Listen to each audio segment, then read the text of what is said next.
Salad everyone, আমি বনলতা। কিছুদিন আগেই রোজ ডে ছিল। আচ্ছা, তোমরা কি এরকম গোলাপ পেয়েছো? গোলাপটা কি শুকিয়ে এভাবেই নষ্ট হয়ে যাচ্ছে?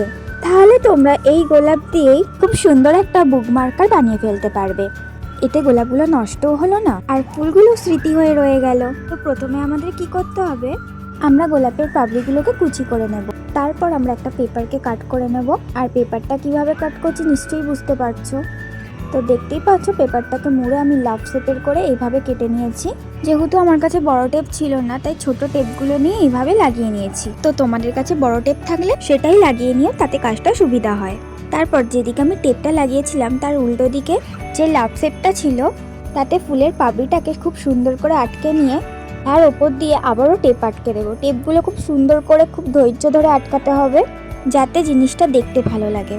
তার সাথে এটাও খেয়াল রাখতে হবে যাতে ফুলগুলো খুলে বাইরে না চলে আসে। এরপর আমি কাগজের সাইডে যে এক্সট্রা টেপগুলো ছিল সেগুলোকে খুব সুন্দরভাবে কাট করে নিলাম। তো আমি একটা এরকম ভি শেপ দিয়ে দিয়েছি, তোমরা চাইলে এই ভি শেপটা নাও দিতে পারো। এরপর আমি 3-4টে উল নিয়ে নিলাম। কাগজের মাথাটাকে ফুটো করে এই উলটাকে বেঁধে দিলেই তৈরি হয়ে যাবে বুক মার্কার।